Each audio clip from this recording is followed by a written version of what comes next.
नमस्ते दोस्तों, आज हम आपको 18 महापुराणों के बारे में बता रहे हैं आपके अपनी कहानी शास्त्र में। दोस्तों, अगर आप नए हैं तो प्लीज चैनल को सब्सक्राइब, लाइक, कमेंट या बेल नोटिफिकेशन दबाना ना भूलें ताकि सबसे पहले वीडियो आपको मिले। धन्यवाद। चलिए शुरू करते हैं।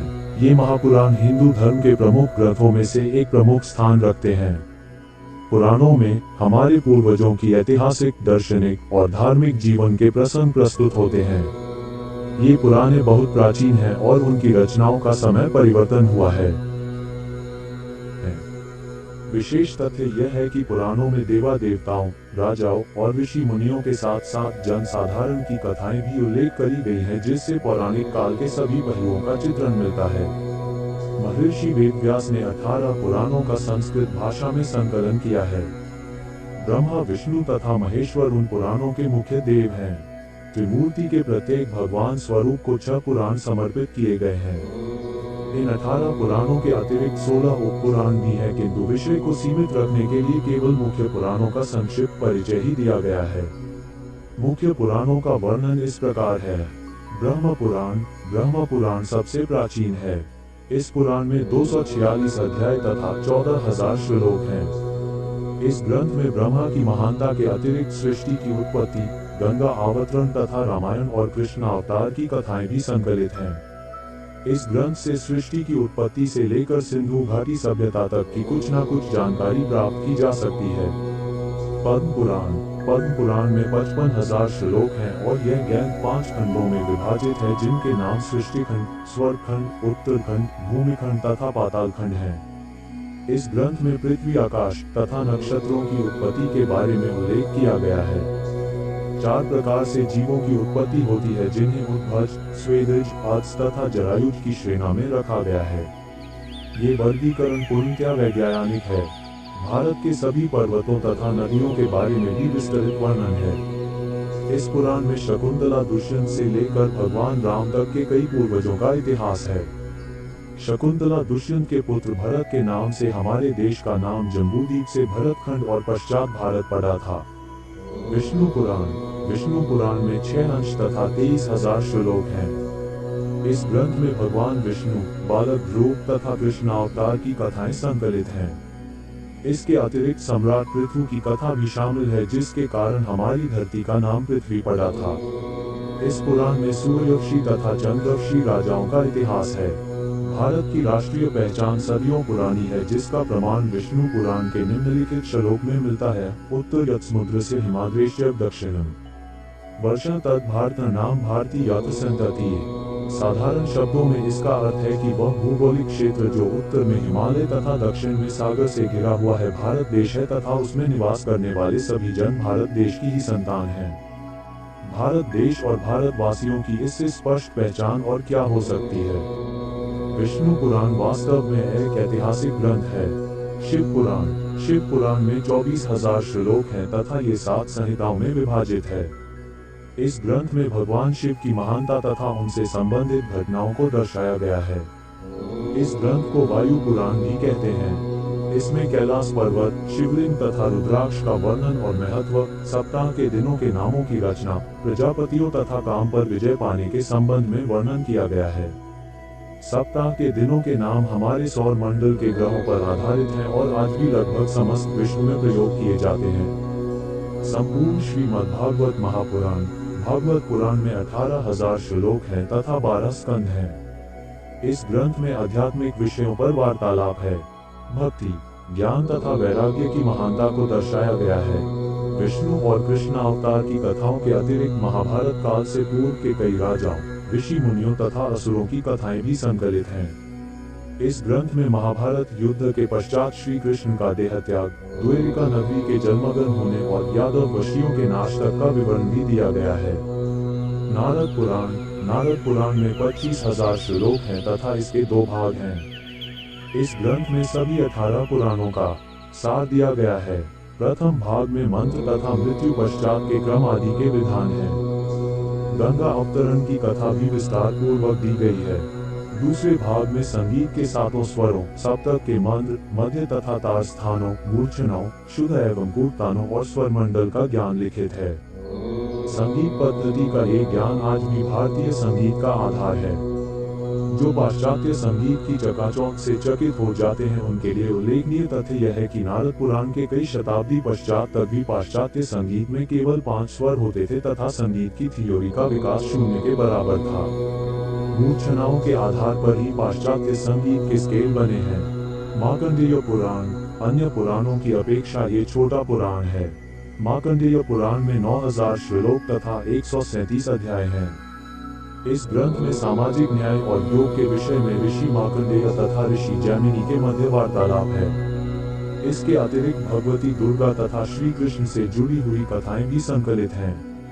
अग्नि पुराण में 383 अध्याय तथा 15000 श्लोक हैं। इस पुराण को भारतीय संस्कृति का ज्ञान कोश इंसाइक्लोपीडिया कह सकते हैं। इस ग्रंथ में मत्स्यावतार, रामायण तथा महाभारत की संक्षिप्त कथाएं भी संकलित हैं।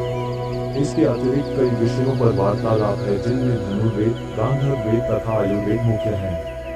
धनुर्वेद, गांधर्व वेद तथा आयुर्वेद को उपवेद भी कहा जाता है।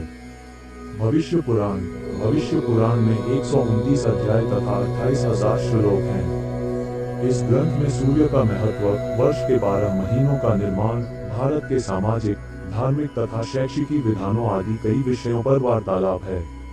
इस पुराण में सांपों की पहचान, विष तथा विषदंश संबंधी महत्वपूर्ण जानकारी भी दी गई है। इस पुराण की कई कथाएं बाइबल की कथाओं से भी मेल खाती हैं। इस पुराण में पुराने राजवंशों के अतिरिक्त भविष्य में आने वाले नंद वंश, मौर्य वंशों, मुगल वंश, छत्रपति शिवाजी और महारानी विक्टोरिया तक का वृतांत भी दिया गया है। ईसा के भारत आगमन तथा मोहम्मद और कुतुबुद्दीन ऐबक का जिक्र भी इस पुराण में दिया गया है।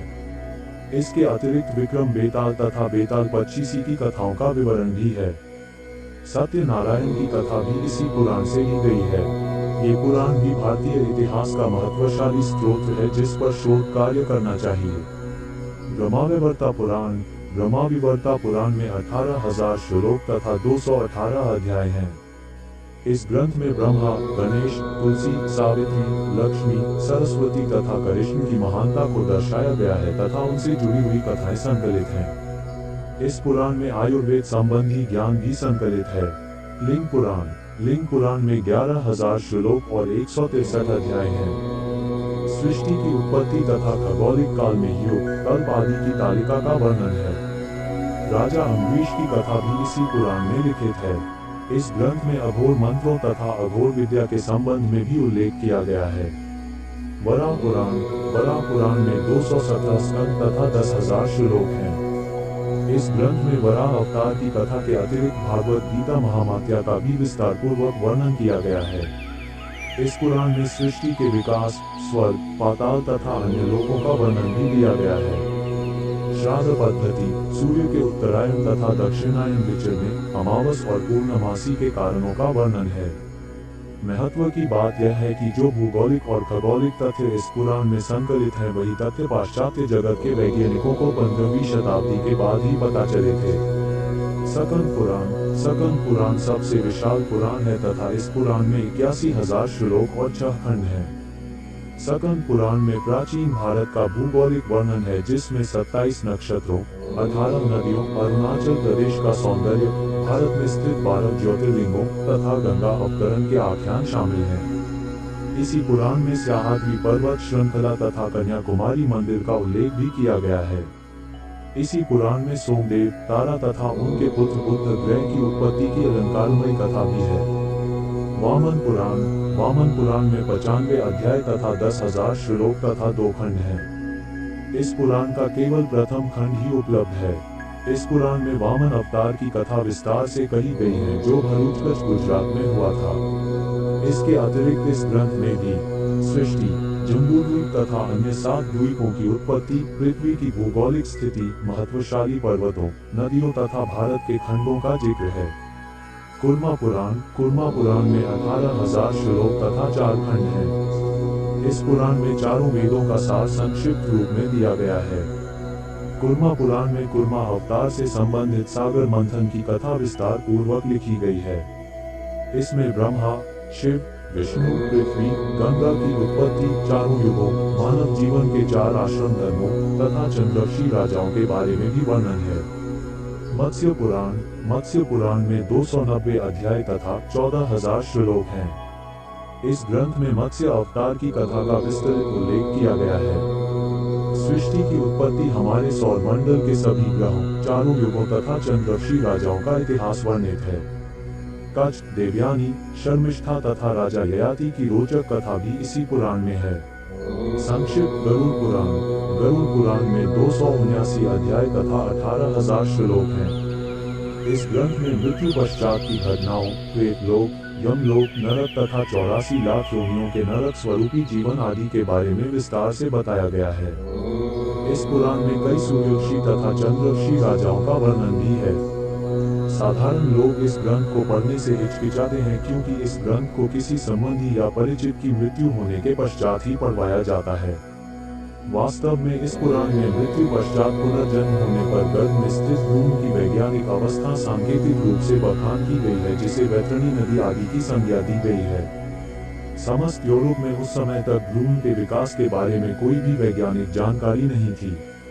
अंग्रेजी साहित्य में जॉन बनियन की कृति दी पिलग्रिम्स प्रोग्रेस कदाचित इस ग्रंथ से प्रेरित लगती है, जिसमें एक एवेंजलिस्ट मानव को क्रिश्चियन बनने के लिए प्रोत्साहित करते दिखाया है ताकि वह नरक से बच सके।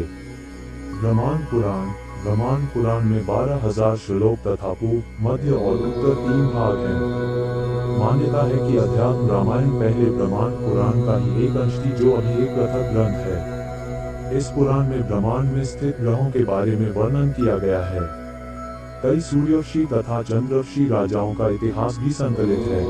सृष्टि की उत्पत्ति के समय से लेकर अभी तक 7 मनोवंतर काल बीत चुके हैं, जिनका विस्तृत वर्णन इस ग्रंथ में किया गया है।